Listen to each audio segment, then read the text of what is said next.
So, good day, ma'am. We will be presenting our outline proposal which contains the chapter 1 and 2 of our thesis, and we divided our presentation into 7 main parts, which we will discuss it one by one. So, to begin with, I am Mecca, Abegail, C. Mancia. I am Joey Pasilaban and I'm Irish Monique Baulete. So, our research entitled as The Impact of Curfew Enforcement on Lowering Street Crimes in Selected Places in Davao City. We introduces our research through the problems that experienced by the individuals regarding the presence of street crimes within the Philippines, specifically the Davao City. And street crimes are now rampant in today's generation, and by that, it should be somehow prevented.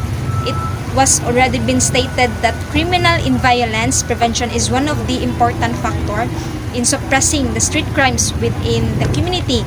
Thus, curfew is being implemented and regulated, and accordingly, it was defined that curfew is a law that forbids members of a certain demographic, such as minors, from being out in public during a set period of time, and it is a way of social control somehow. In addition to that, it was defined as well that minors or those under the age of 17 or 18 are often not allowed to be in public places after dark. And from our introduction, it was concluded that by most of the researchers says that the imposition of curfew is one of the reason Davao has been successful. Such was become a useful technique for reducing youthful activities. So next is our review of related literature of our study. So in our first paragraph of literary review, despite some studies indicating that curfew regulations are ineffective in reducing adolescent crime, as what have Galabin 2018 stated, however, it is still believed that these curfew laws are widely supported by the public because, of course, they promote a picture of family life that many people support. Thus, curfew rules still can be considered as therapies.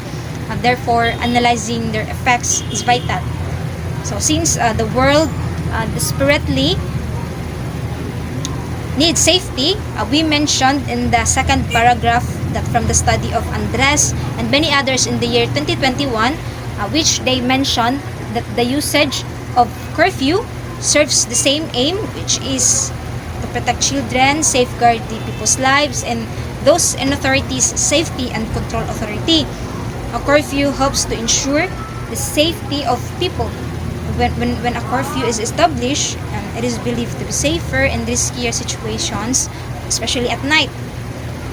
So we explained in the third paragraph, according to the study of Klein, in the year 2012, curfews appear to be beneficial at reducing both violent and property offenses committed by adolescents under the statutory curfew age. Adults arrested in youth beyond the curfew age tend to diminish in the aftermath of curfew implementation. Lastly, as what the researcher says about the good things about the implementation of curfew, in our fourth paragraph of our RRL, we mentioned on the contrary, McDowell and many others concluded that their findings do not support the notion that curfews help prevent adolescent crime. Curfew laws, according to them, may lower youth crime and victimization rates, but their impact may not be as significant or as widespread as policymakers had intended. this study is anchored on the theory of Cesar Beccaria and Jeremy Bentham of deterrence theory, which is rooted from the classical theory, and noted that deterrence refers to the process of discouraging an activity or event by sowing seeds of uncertainty or fear of the results of an action. When behavior's unfavorable effects are severe, certain occur quickly after the conduct, the person is more inclined to refrain from the activity.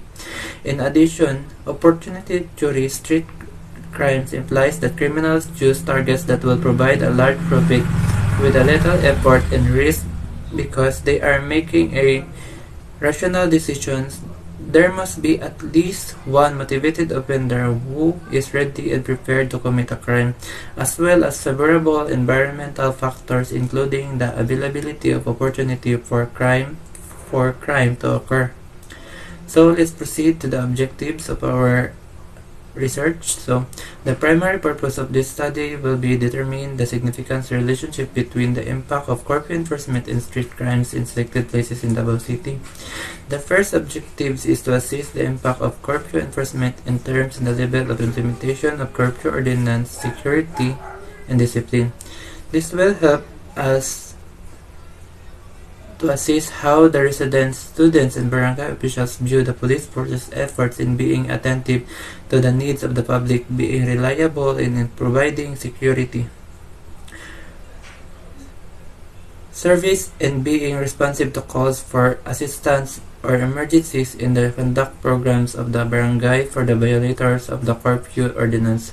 The second objective is to identify the level of street crimes in Davao City in terms of the lowering crime rate and perceived effectiveness of curfew.